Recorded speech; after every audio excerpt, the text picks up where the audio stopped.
Welcome to Let's Chew the Gum. I'm your host, Protocol. We're talking about a lot of things in this show while we chew the gum. And as always, on each and every show, we always have something for your mind. Something for your mind. Something for your mind. 정신을 집어넣으세요. 어떤 것 필요합니까? Something for your 정신을 집어넣으세요. mind. 정신을 집어넣으세요. Something for your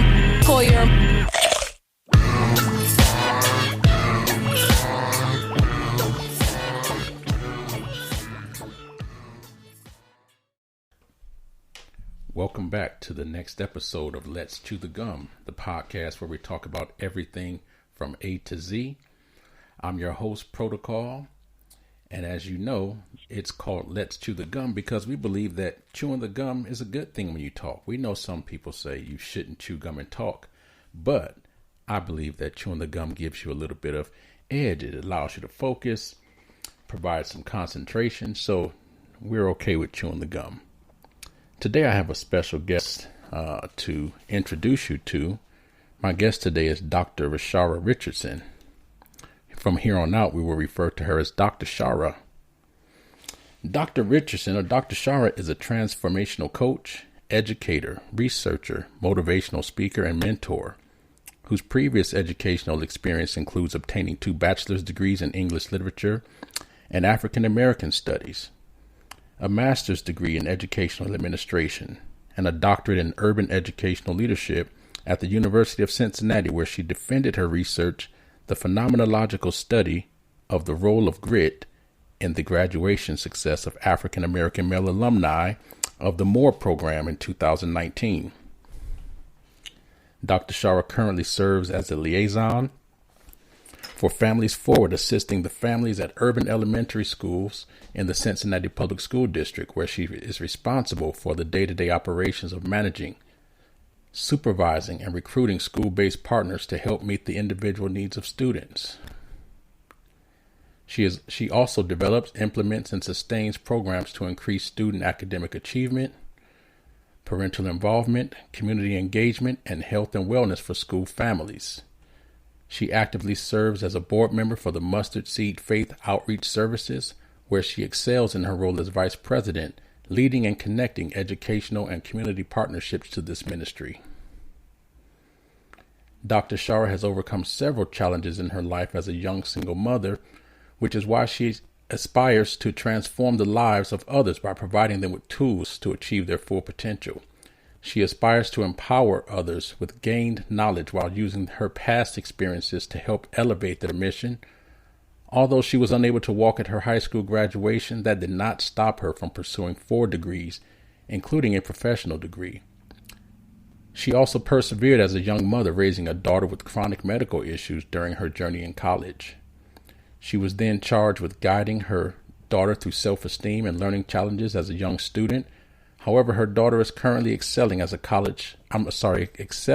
student in college. Dr. Chara's passion is to educate and empower families in her community, and she consistently seeks ways to increase academic achievement, self-efficacy, self-esteem, and money management for urban families, and she passionately works to create programs to promote education and perseverance. She has been very active in the community by providing leadership and character building workshops to assist many underprivileged youth and families. She has also coached several school and community sports programs where she has helped students advance and succeed in challenging competitions. She has organized several literacy and community engagement activities within the schools and community organizations. She is the past recipient of the Black and Latino Achievers Award and the Strive Award for Excellence in Service.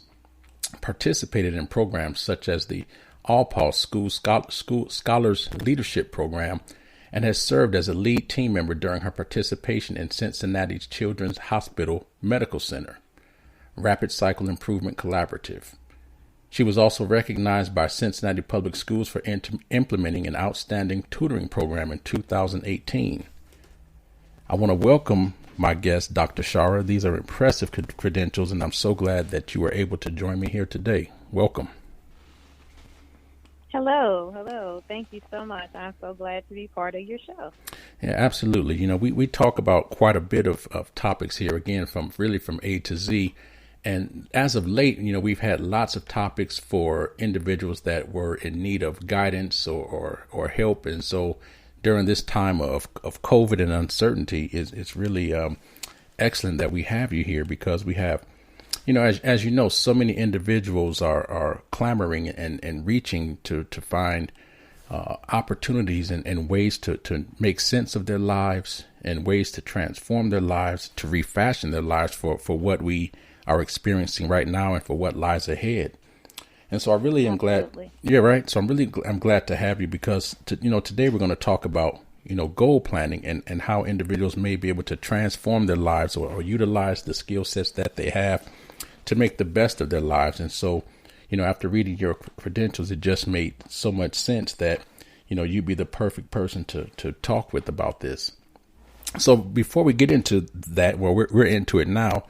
Just briefly, you know, maybe talk about, you know, what you're seeing right now with individuals as we experience COVID, and why we really need to help individuals with this goal planning. Well, yeah, thanks. So over the last several months, even though I've been, you know, pushing my consulting business, I initially was scheduled to actually do some presentation at some conferences, and you know, with those conferences being canceled due to the recent pandemic, you know, I kind of shifted my business a little bit, you know, more trying to work on individual goals with individuals, because they were reaching out to me for specifics, mainly because a lot of them were either being laid off, furloughed, weren't comfortable with going back to work because of COVID, or they had some type of pre-existing condition, and I didn't want to, be around, you know, others who may have the disease. So they were kind of trying to set a goal on how were they going to continue paying their bills and having some type of income. So there was and one of those individuals actually had to be my mom. She's retired. She was working part-time, at a grocery store a couple of days a week. And I actually sat down and with her to try and plan some goals. She makes this ginger tea that we've been drinking for years to help with, blood pressure. And we both have sinus issues that we inherited. And she also makes a pumpkin spice cake. And over the years, people had asked her to, make this for them here and there, and they would pay her. And, I actually was able to kind of sit down with her, and we made a plan. Came up with a, marketing strategy, materials were going to be needed. And we pushed her ginger tea and, her pumpkin spice cake. And it pretty much went off with a bang. A lot of people wanted it. She talked about the ginger and what was good for it. And right now during a time where people are trying to find, natural remedies to fight off or to help build their immune system, that was one thing that, people wanted. And, long story short, her making, this tea and putting it out there for sale allowed her to generate income 3 times as much as she was making as her part-time job. And I think that pretty much sparked the interest with other people who were seeing what, I was able to kind of help her do. So, over these last couple months, people have been reaching out to me. And one of my main ideas that I want to do to help my clients is to goal set. And I started out talking about it can be goal set in, trying to budget or, maybe, buying a home or going back to school. And like right now, a lot of people are reaching out to me too, how to jump off their plan up, starting their own business to generate some other income in their home. So over the last couple of weeks, that's pretty much what a lot of my consultations have been is, they have this idea, how can they move forward with it? Should they do some type of sampling, taste testing? So just starting with having a vision is, the first step is what I've been, working and talking to people with. But because trying to supplement that income that they may have lost, or the day or one or two, one or 2 days that they've been furloughed on, trying to compensate and bring in some more money. So that's really what I've been working with as far as with my consultations over the last few weeks. No, that's great because, again, as I said, there's so many people that have skill sets and they may not have the initiative or the know-how to figure out how can they, find their niche in the marketplace to be able to, again, supplement their income or replace lost income. So for individuals that are out there that, a lot of people have ideas. There's so many people with ideas, and I'm seeing it so much. What about the folks that they have something, but they don't know? How can we help people that, they don't know that they have a skill set or they feel helpless? What is it that how can we inspire those individuals to let them know that there is another way? Well, the best thing that I've been doing, even in my consultation, even within myself, when I was thinking about starting a business, is to start with what are some of your interests? What are some of the things that you like or even love to do, or even something that you can create that you've done for fun? A lot of people, some people don't think, pretty highly of their talents and what it is that they do. Like my mom never would have thought that all these people would have wanted her ginger tea or her pumpkin spice cake, even though she's been doing it for several years and people like it. But I guess in her mind, some people just think, they're supporting me just because it's me and, they want to support me, not because they actually like it. But yeah, people have ideas and they create things that people would love to have if they were marketed. So the best thing to do to me is to find, something that, what is it that you're interested in doing and what is it that you're good at doing, and let's start there.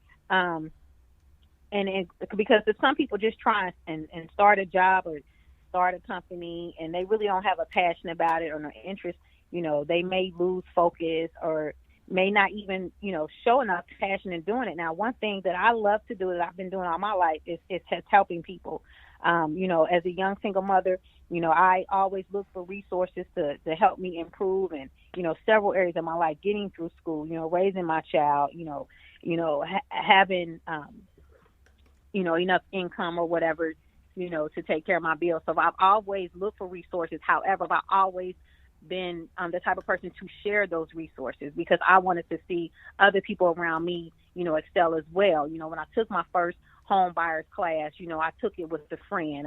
When I took real estate courses, I shared the information and took with other people. So I've always been resourceful. So this consulting company was just adding an LLC to it because I've always done it, and I enjoy doing it. And when I see other people, getting ahead, even in education, going back to school or, needing help with, the application process or how to try to write essays or finding scholarships, like I love to see people,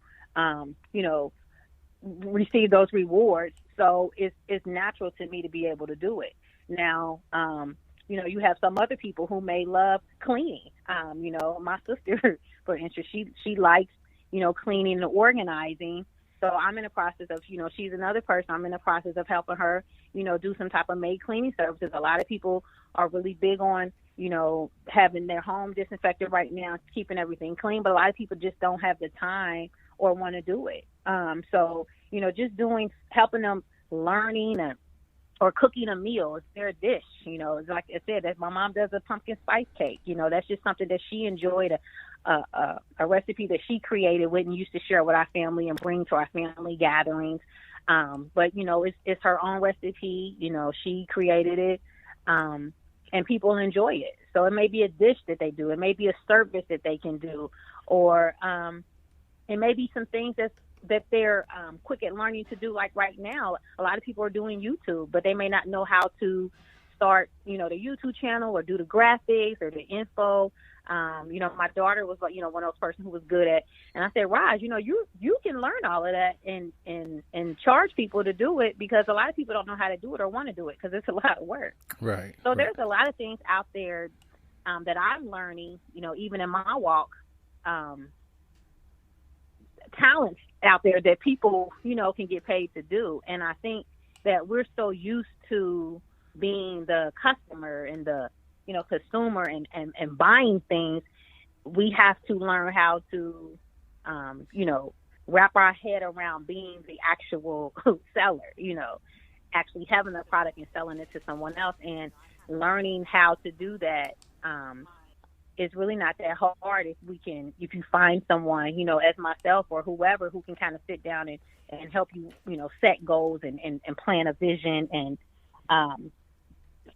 keep schedule, show you how to keep track and keep schedule. And, you also can take a few business classes that you don't have to go back to school for to kind of learn, the marketing strategies and those things.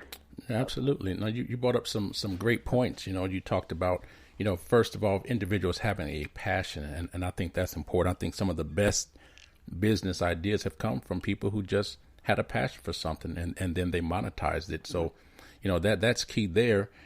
So people and individuals can, if you have a passion about something, and you are looking to supplement income, figure out ways or talk with professionals like my guest here, Dr. Chara, about ways that you can monetize your passions.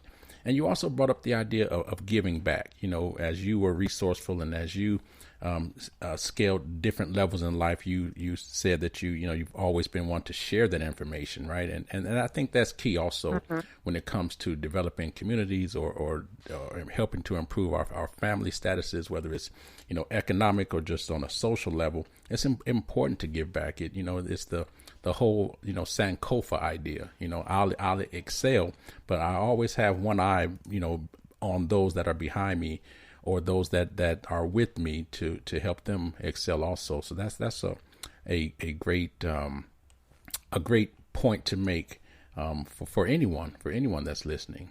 Sometimes, you have people that want to, they gather information or they gain information or status and they hoard it to themselves. And I guess it's a preference, but it really is beneficial, especially again in times like this, to be able to share that information with others to help them to excel. This idea of YouTube, business courses and whatnot, you can almost get, YouTube degrees really, because there's so much information out there to help individuals. But again, you have to be able to know how to process the information and to analyze it and make it useful for yourself. So I'm glad that, with your consulting business that you're able to do that. You also talked about, you touched upon the idea of college prep. And I know I had been having conversations with some of my colleagues in the educational field and even some students who were transitioning to college. And so with the COVID, a lot of the preparation that they normally would receive or some of the end of the year programs that they receive, the transitional programs, were not available. And so you have many students who are heading off to college without that preparation, right? If they were not able to get it because they had family members who were able to provide that information, or if they didn't have access to it or didn't, know where to access it, some of those students, right, may be at a disadvantage. So, for students that are transitioning in that process, what can parents or some of the students that listen, because, my demographics here, it's an interesting demographic. I have 17 to 24-year-olds. It's a large group. And then there's the little bit between 24 to 40. And then there's another large group from 40 to 50. So we have an expansive demographic. So what type of information could we give to them, whether it's accessing your consulting firm or just in general, for them, to start to prepare for college? What type of resources might be there for them? And absolutely. And it's unfortunate that, we're going through what we're going through, especially for students who are transitioning into college, because it's already a new, and, sometimes scary, for students idea to go. So with them not having, a lot of the programs that were put in place for them to be able to utilize, similar to like a, Upward Bound that we have here,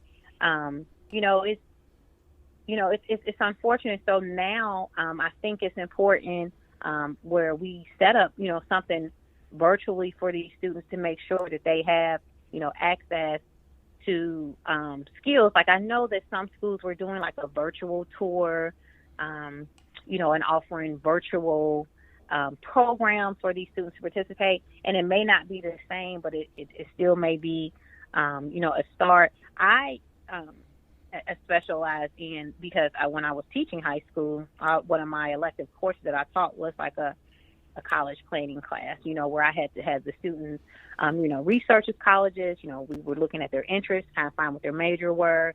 We were looking up scholarships, trying to find out which schools, what scores you needed, what GPAs you needed, coming up with a plan to make sure that they were, meeting those guidelines, requirements if they wanted to go to that school or get into those programs. So that was something that I did anyway, teaching. So, when I start working for programs, offering my assistance with like Black and Latino achievers and, Ascend, working with teenagers, those were some of the workshops that I would do with them as well. So that's something that I want to continue to do. But I have to, my plan is hopefully in the next month or two is to offer those different workshops and have them available virtually. So people, not just locally, all around, U.S. or wherever who wants to participate, and I can market it and show them, because, there's a lot of money out there, as far as scholarships. People don't know how to get them. And then when they do a platform, they may not complete their applications correctly. When they're asking for essays, I feel like a lot of the donors are looking for specific, stories. So I've been able to learn, how that works, and I'm willing to, share those opportunities, with others. And I'm assuming right now that most of the programs like the Upper Browns, where you can kind of live, on campus, have been all canceled. So unfortunately, I don't think a lot of them will be able to have that experience until, this pandemic goes away or dies down. But there are other ways that they can, look out. But I don't, so I had someone else reach out to me, and I was kind of looking to see, there's not a whole lot out there right now as far as the virtual workshops, because I'm assuming that people are thinking that we're going back, which is why I'm in the process of developing them anyway. Right. So that, like I said, just reaching out to me, I can show them, sites, but you can always Google scholarships. You can do them in your area. There are different websites that you can go on. But the thing also we need to be clear if they're still offering those same scholarships due to COVID, because I know there were a couple scholarship programs. They weren't able to host their fundraisers that they usually do during spring. So the availability of the funding may change for this coming year. Right. No, that's very important. We're gonna take a quick break, but when we come back from the break, okay. I want to talk about. I want to come back to the college prep idea, because I have a concern that, again, of a similar to a digital divide, an academic access, an academic achievement divide that may be resulting from, again, students who are underserved, again, not being able to have access to those types of programs. This is Let's Chew the Gum. We'll take a quick break. We'll be right back. Something for your mind.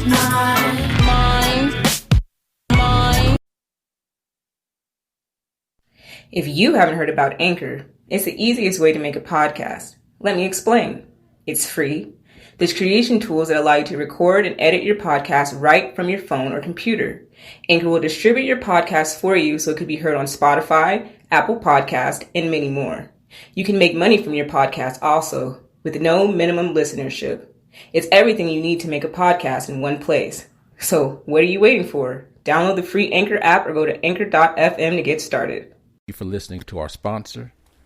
This is Let's Chew the Gum, the podcast where we talk about everything from A to Z.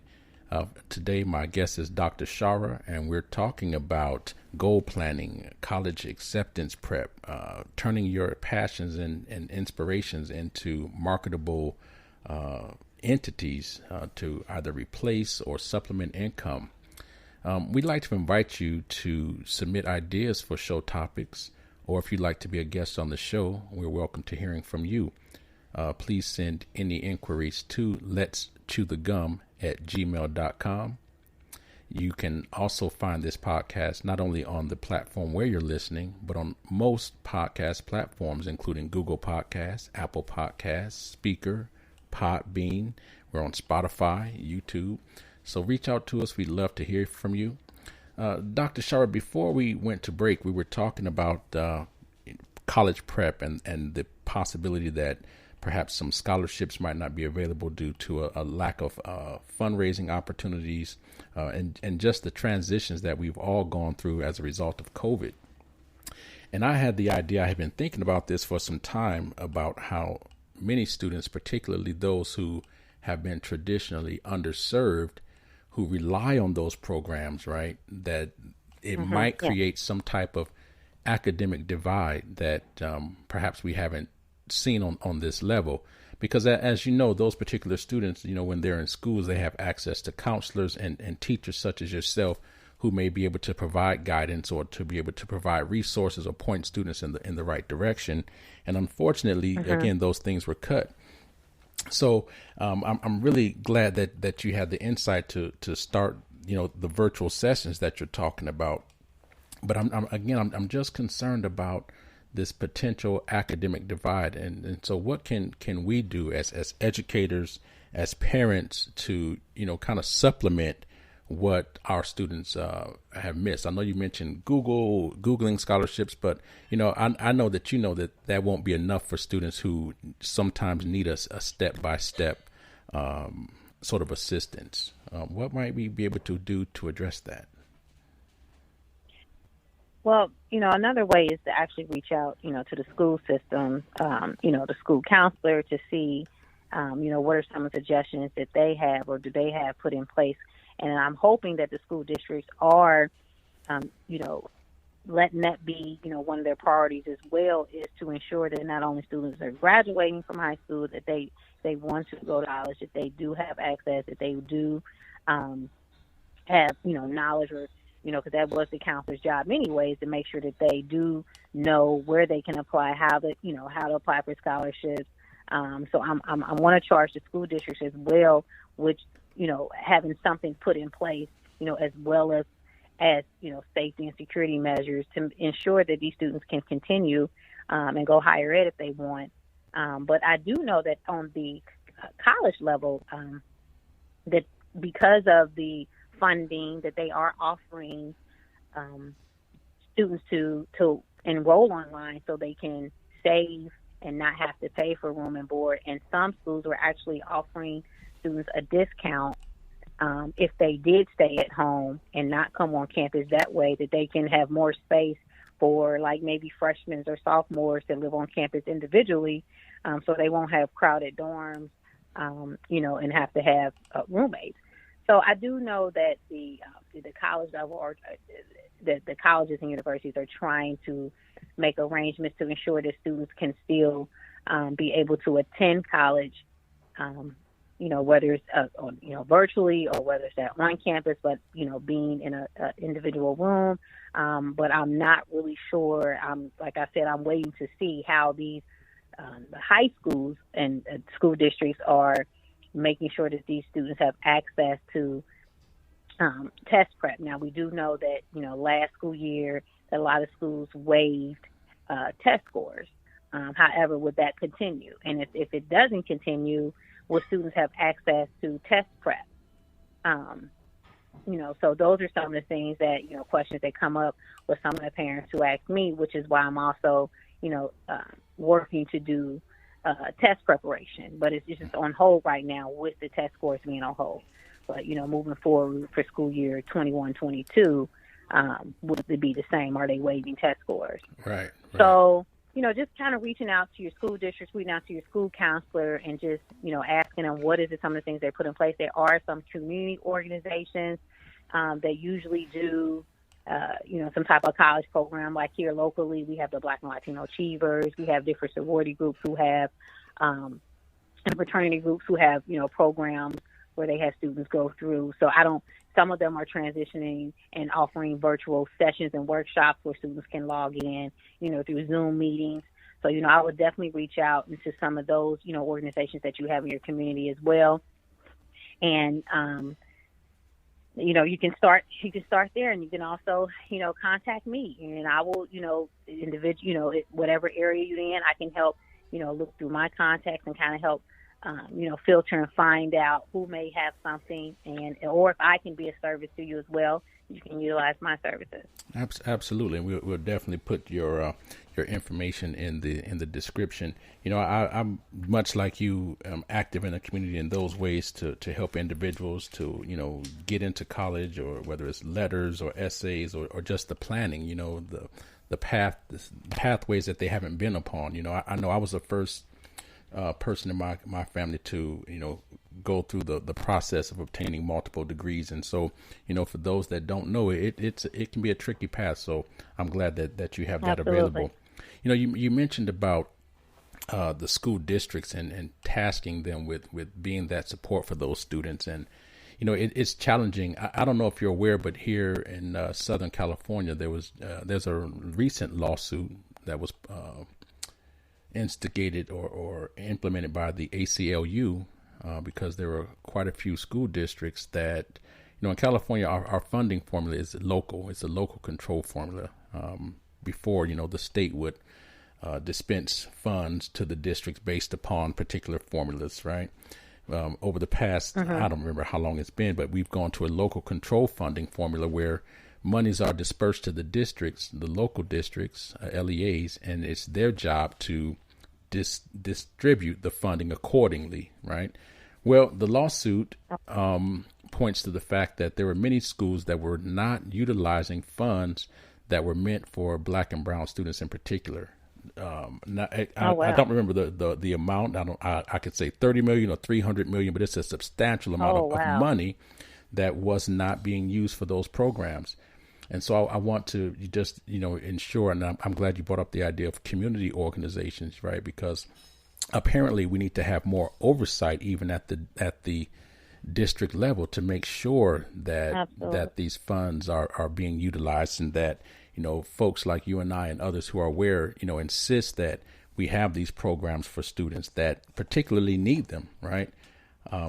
Because if we want to trust that our school sites and our districts are doing the best by our students, right? And unfortunately, that hasn't happened.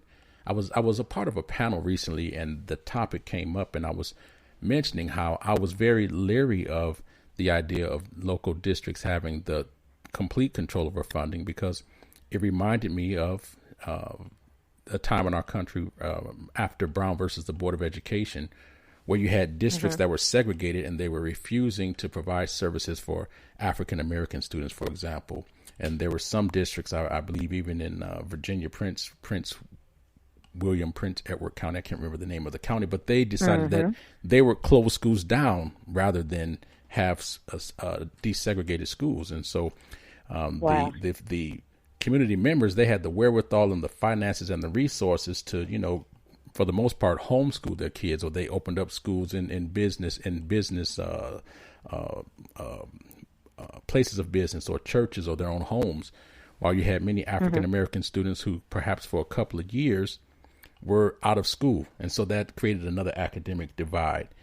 So it's important, like you said, our districts need to be on the forefront of this to provide those services, but also we need to not solely rely on that, and make sure that we have community members that are aware and in touch with what's happening in the districts to ensure that all students, irrespective of color, all students have access, because, for students of color and poor students, it's a crucial time. I'm also glad that you brought up the idea that there are colleges that are implementing programs for this. So again, we really need to just, again, keep our eye on this and to make sure that we're doing all that we can to ensure the best for all students, right? Absolutely. Yeah. So, we've talked about skill sets, college prep, all of this is under the umbrella of empowerment, right? And we've talked about individuals that may be going into business. We've covered students that are transitioning to college or are in college. What groups have we left out? There's so many groups. I don't know if we have looked at the incidence of issues that are related to, let's say, our female population in particular, who may have been underserved. That, this situation has brought up so many variables. And I think that's what over the point that I was going to bring up earlier when we talked about when you was talking about people hoarding information. Just as a young Black woman growing up, I felt like that, I couldn't really find people or, mentors to, take me under their wing and share their knowledge in the area that I wanted to go. I always saw myself as being, an educational leader, leading the masses, and helping others.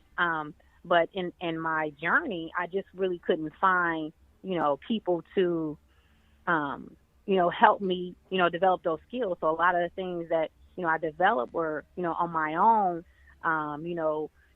so part of what I want to do as well as in my consulting company is develop some type of, women, network where, you have women who are CEOs or, vice presidents, and to reach out and mentor those who want to move in that area, who are willing to share, the knowledge and take up under their wings. Because, I've worked with, people, from other races, and they showed me how they were able to move forward, and, people were able to share, information, so that they can excel and build and have those skills as well. And I felt like, just even moving in my walk, in my doctoral program, or, as a mother, or trying to excel as a, educational leader, there weren't a lot of, women who were reaching out, or when I reach out to, would be willing to give information. Honestly, there were a lot of male, figures who were willing to share. And, so that is something that I do aspire to do. One thing that I'm also doing, a high school that I graduated from, just met with, one of their resource coordinator, and we're going to work on doing a mentorship of the alumni, male and female, to mentor one of the students in the school. Last year we celebrated our 100-year centennial year. It was wonderful. Our school colors were orange or black. We pretty much painted the city orange, and all the activities that we had a gala. We did a down on the square where the water changed color. We changed it to orange, and everybody had on orange. We had a golf outing, basketball game. So I wanted us to keep that same energy, and all of those people who participate, and try and have someone reach out, to a student and be a mentor.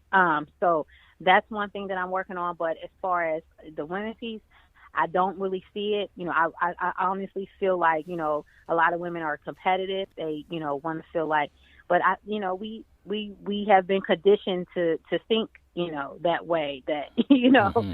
So I want to change that and, reach out and look for people who are in certain business and be willing to be that, that bridge to some young, aspiring, woman who wants to go that route, but needs some type of guidance and some type of direction. So when you had talked about earlier about people hoarding information, and that's okay for them to do, yeah, it's okay. But if we're trying to grow as a community and as a race, we do need to, share and reach out to one another, and be, willing to do that. So that's another area that I'm, interested in doing.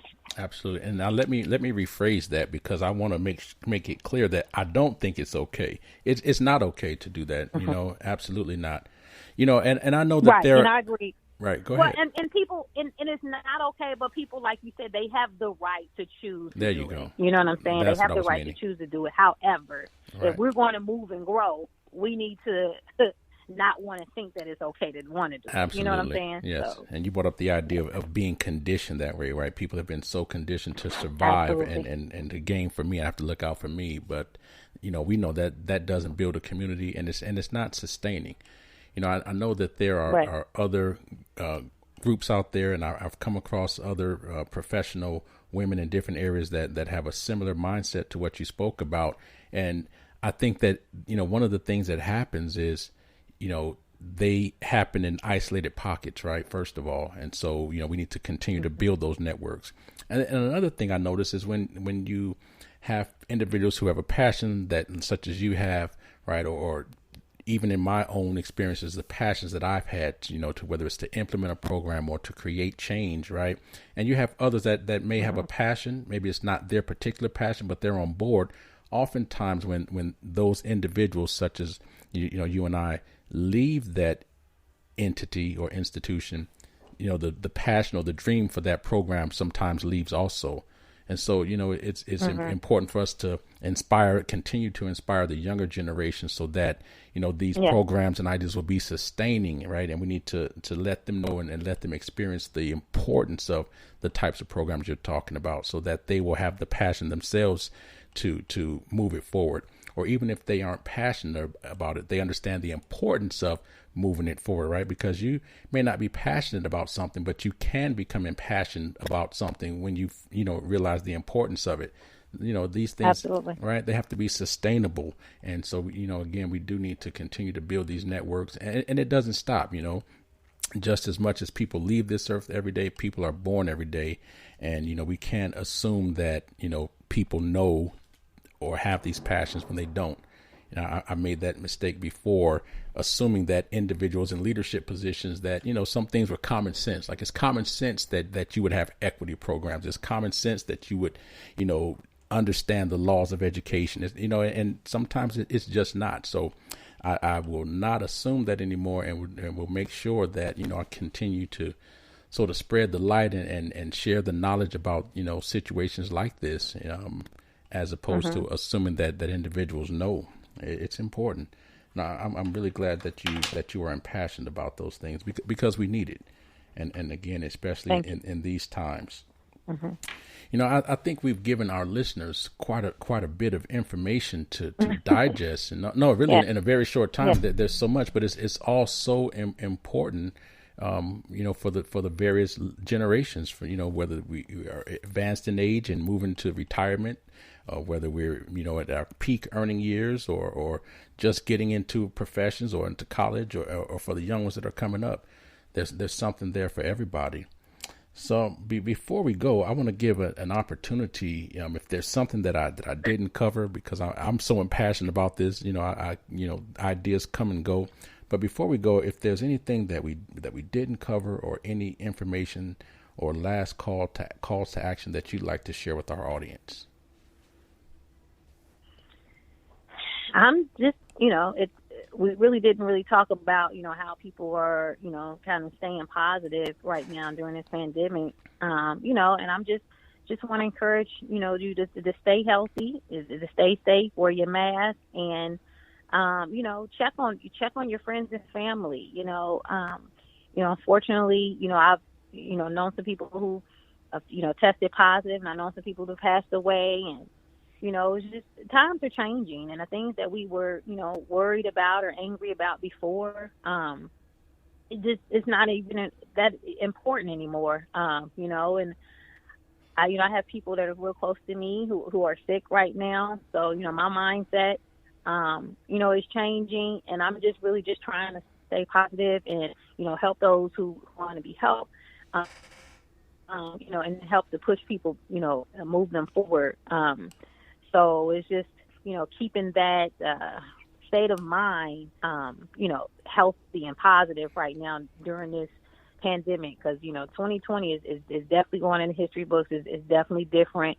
So, in regards to being able to get up and go to work every day or not go to work or whatever, it's just, it took me a while to even, mentally transition into what's really going on right now. So, even though we do have, students trying to get into college and start businesses, we still do have this pandemic going on. So just trying to be, positive and during this time, and, promoting to do the right thing and meet the CDC guidelines are some things that, I'm also, passionate about, because there are a lot of people who, think that it isn't real, and they're still having gatherings and, getting sick and getting others sick. So, that's just something else that I just wanted to point out. Yeah, absolutely. I appreciate you saying that. Definitely, we definitely have to stay positive, take care of ourselves, take care of others. And, hopefully that is reciprocated all over. Well, I really appreciate your time and sharing your expertise. And we're definitely going to put your information in the description box for the show so people will be able to contact you. I also want to make sure we get the information for your mother. I think I liked some of that pumpkin spice cake. And, they're getting addicted to it. Yeah, absolutely. Absolutely. And I definitely appreciate the benefits of ginger. So we'll get all that information in the description box. And I really appreciate you being on the show. And I just want to say thank you for that. Thank you so much for having me. I enjoyed it. Absolutely. You all been listening to Let's Chew the Gum, the podcast where we talk about everything from A to Z. And as always, we have something for your mind.